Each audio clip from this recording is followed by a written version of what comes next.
Welcome to Full Moon Film Buff, episode 23. This week we're going to be talking about La Marca del Hombre Lobo from 1968. It was released in the United States as Frankenstein's Bloody Terror, even though a direct translation of the title is The Mark of the Wolfman for reasons that I'll talk about later. I had to track this down on DVD. I had not seen this before. I don't speak Spanish, so let me apologize now for any mispronunciations I make. I'm going to do my best. I'll fail anyway. First, let's review the prominent crew and cast. The film was directed by Enrique Lopez Igueles, written by Paul Naschy, with effects makeup by Jose Luis Ruiz. Paul Naschy, whose birth name was Jacinto Molina Alvarez, was a Spanish actor, screenwriter, and film director, best known for his horror films. As a child, Naschy was inspired by the classic horror film Frankenstein Meets the Wolfman and developed a love for the Wolfman character. He initially pursued a career in weightlifting and even became lightweight champion of Spain in 1958. He eventually transitioned into the motion picture business. Naschy's portrayals of classic horror figures like the Wolfman, Frankenstein's monster, Count Dracula, and the Hunchback of Notre Dame earned him recognition as the Spanish Lon Chaney. He also starred in action films, historical dramas, crime films, TV shows, and documentaries. Naschy wrote the screenplays for most of his films and even directed some of them under the name Jacinto Molina. He was known for his distinctive face and became one of the most recognizable people in Spanish horror films. In 2001, Naschy was awarded Spain's Gold Medal of Merit in the Fine Arts. The cast includes Paul Naschy as Waldemar Daninsky, Dianik Zurakowska as Countess Janice von Ehrenberg, Manuel Manzanique as Rudolf Weissman, Rosanna Yanni as Nasha, Gualberto Galban as Giorgio, Aurora del Alba as Wandessa Mikolov, Julian Ugarte as Dr. Janos Mikolov, Jose Nieto as Count Sigmund von Ehrenberg, and Carlos Casaravilla as Judge Aaron Weisburn. This film absolutely drips atmosphere. I spent more on the collector's edition DVD for this movie than I've spent on any other movie that I've done for this project, and it was worth every penny. The sound was quiet, the print was gorgeous, it looked great. I did have to crank the volume up to be able to hear it, and I really would have liked closed captioning to help keep things clearer. I absolutely recommend that you see this film. I am so glad that I finally got around to watching this. There are a lot of tidbits surrounding this classic film, but the one that I enjoyed the most is that the first of many, many sequels to this movie, Las Noches del Ombre Lobo, Nights of the Wolfman, is a lost film that has never been seen by anyone, including Paul Naschy himself, the man who wrote and starred in it. He insisted that he wrote it and filmed it, but it was never seen, never released into theaters. Some speculate that the existence of the movie was fabricated as a way to boost Naschy's early career. The story is that the director, a man by the name of Rene Govar, was killed in a car accident the week after the final cut was sent to the film processing lab for development, and that no one ended up paying the film processing costs. So the film company just held it for a while as collateral and then eventually destroyed it. However, Rene Govar has no other credits in IMDb and is not listed as existing and working anywhere in the French film industry.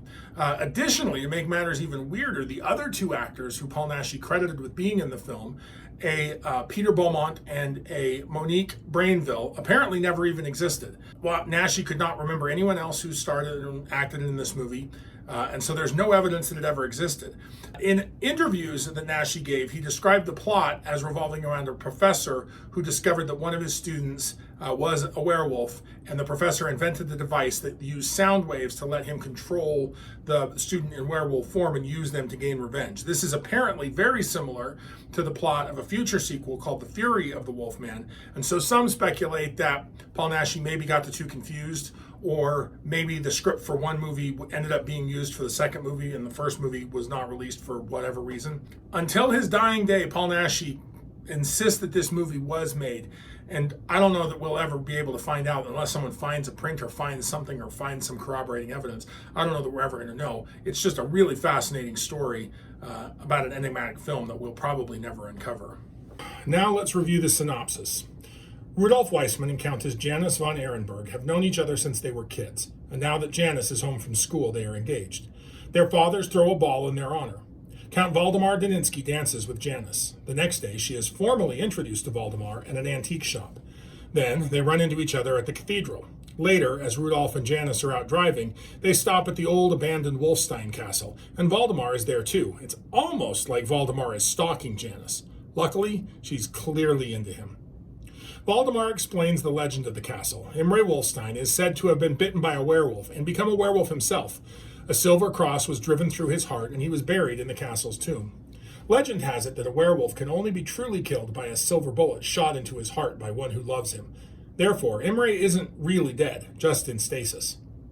Janice is intrigued by the story, but mostly she's just interested in Waldemar. Rudolph is peeved at Janice for talking to Daninsky, who has a reputation for being an oddball. A storm approaches. Rudolph kinda runs a gypsy wagon off the road.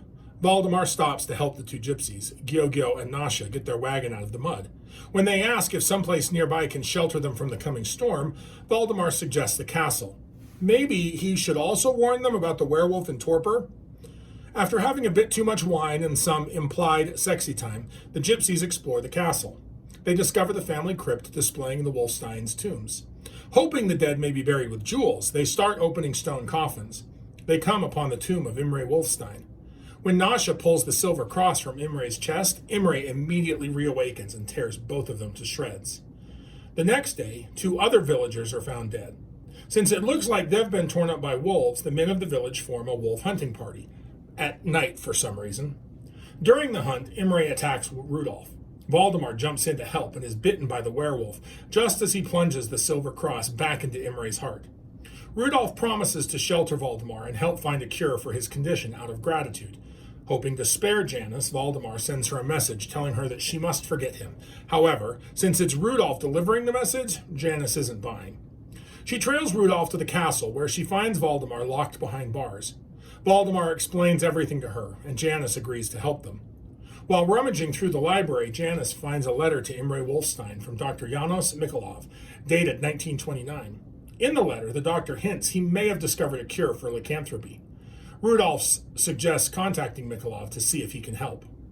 Dr. Mikolov's son, also named Janos, who has continued his father's research after his father's death, arrives at the train station accompanied by his wife, Wandessa.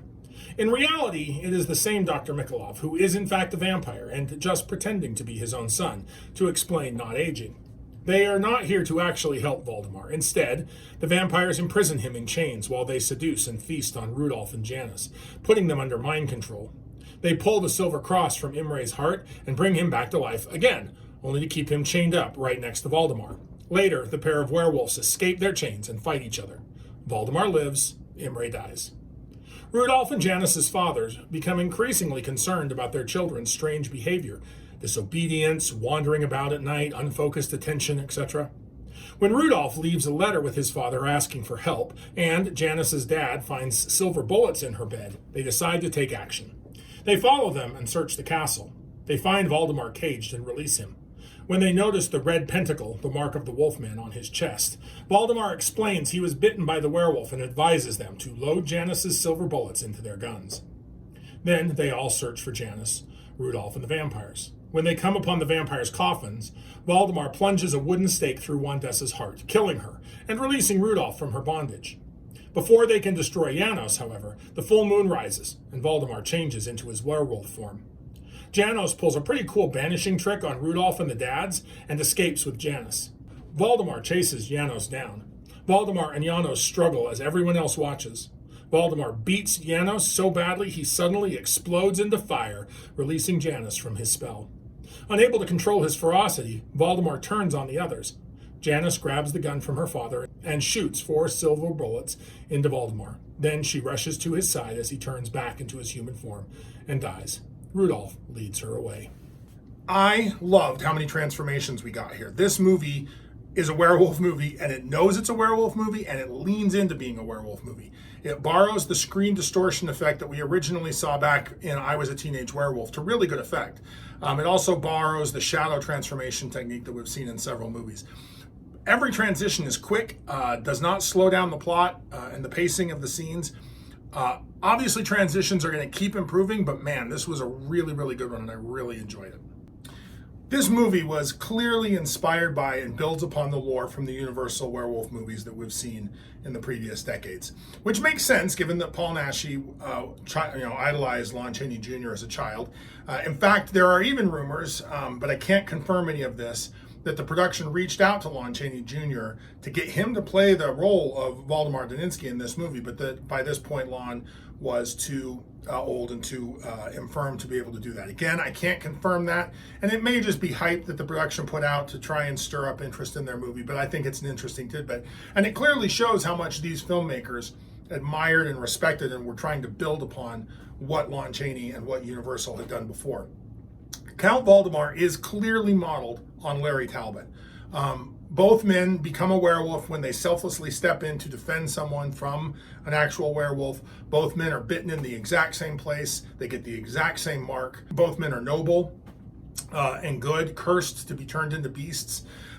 They are killers who cannot stop themselves, but they are able to channel their ferocity just enough to focus on killing the real bad guys first before they turn on their allies and loved ones. They can both be harmed only by silver and only by someone who loves them. Although this isn't specifically called out in the Universal series, in this movie they do add they can be killed by werewolves, so that I guess that's a new tidbit, but it fits pretty neatly with everything we've seen in the werewolf movies so far.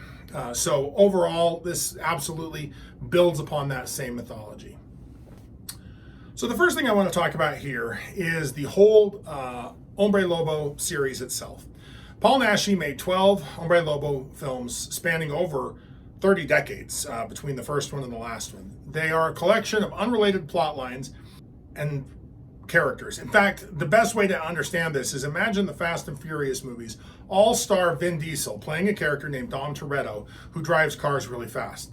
But that's the only thing the movies have in common. Every other character is different. What he's driving fast cars for is different. That's the El Hombre Lobo series. Paul Naschy plays a werewolf named Waldemar Daninsky. Everything else is up for grabs. There's going to be different origin stories. My understanding is he dies at the end of each one of these, but I haven't seen them all, so we're going to have to keep our eye on that. There's new origins, new love interests. That's the Ombre Lobo series. Now, I said there are 12 movies in the series. One of them is the one we previously discussed that's lost, and we can't see it, right? Another one later in the series that was never released outside of Spain, and so there's no way for me to get a hold of it, and there's not an English translation or dub that I'm aware of that would let me watch it and understand what's going on at all anyway. So I will be talking about the other 9 of these movies as they come up in the process. I'm really looking forward to it. I enjoyed this movie, and so I'm looking forward to seeing what the rest of these movies have to offer. So let's talk for a second about the title. Why in the world is this movie called Frankenstein's Bloody Terror in the United States when there is nothing about Frankenstein in this movie at all? Werewolves? Yes. Vampires? Yes. Revenants? No. Mad scientists? No. Turns out it's the result of a little bit of film trickery.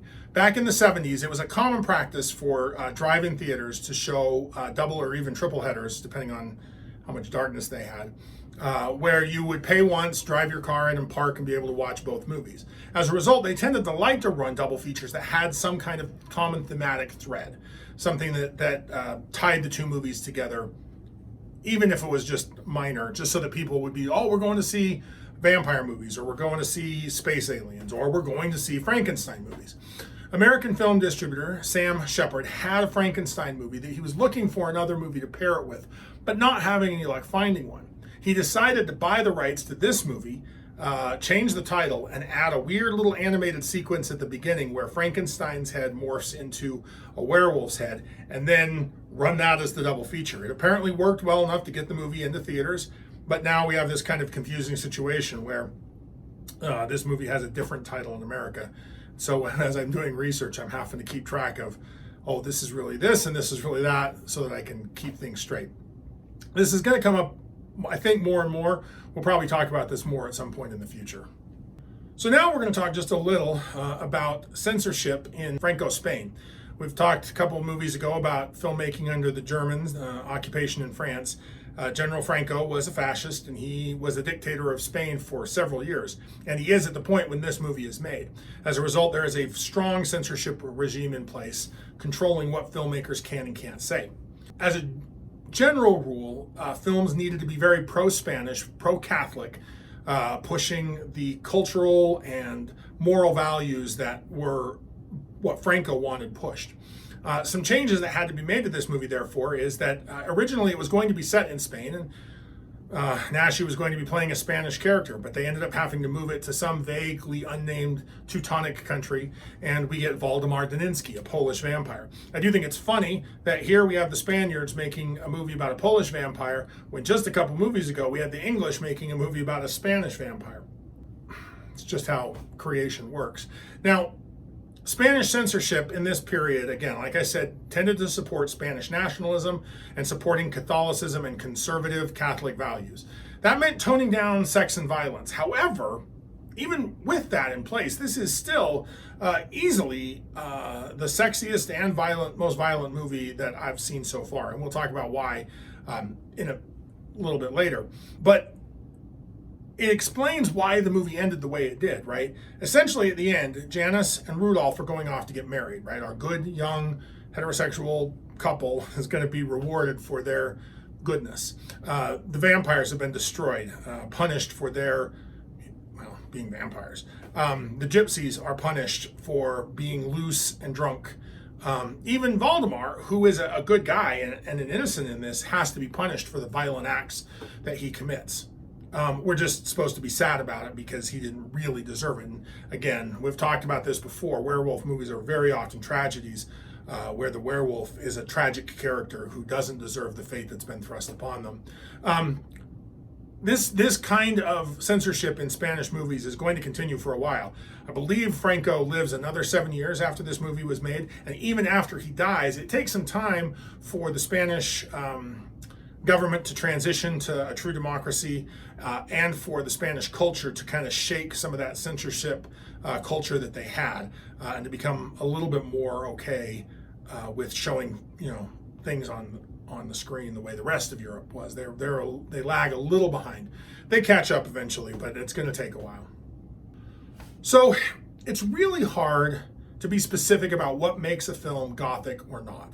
It's really easy to say this film is Gothic, and we're going to talk about why. First, this movie absolutely recenters the idea of the werewolf as a aristocratic concern, right?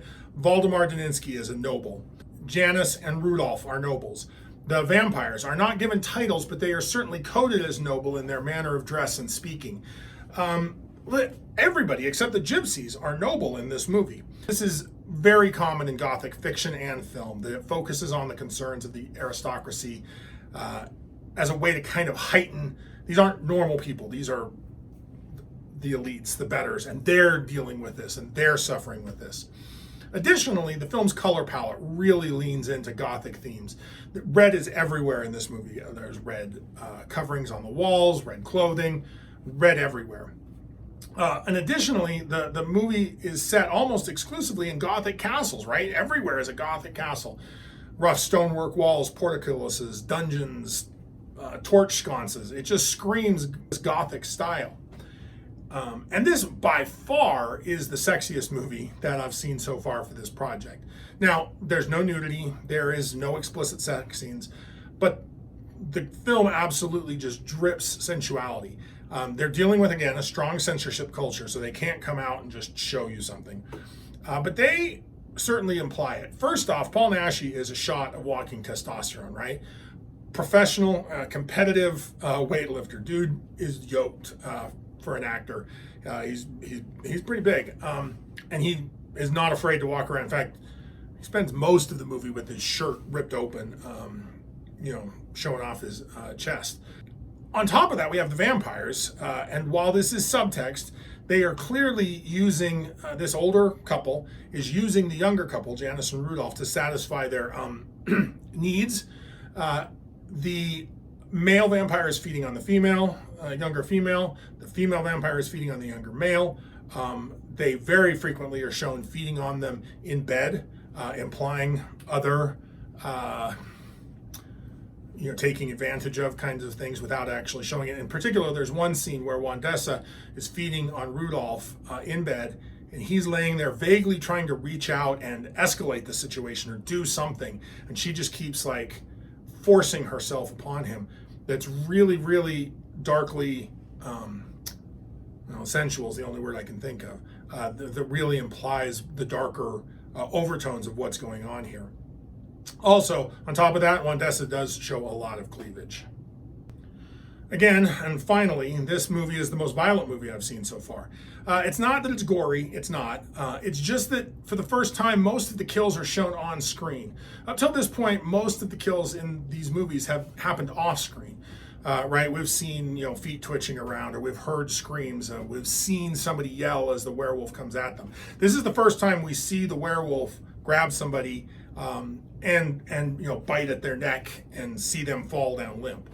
We don't, again, not gory, there's not blood splurting everywhere, although by the end of the movie, Daninsky's chest is pretty liberally soaked in blood.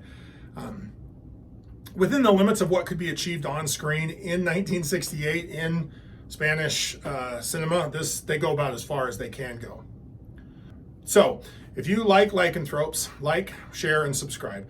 Keep your eye on the moon and a silver bullet in the chamber, and come join us next time when we're going to talk about Cry of the Banshee from 1970. We'll see you back then.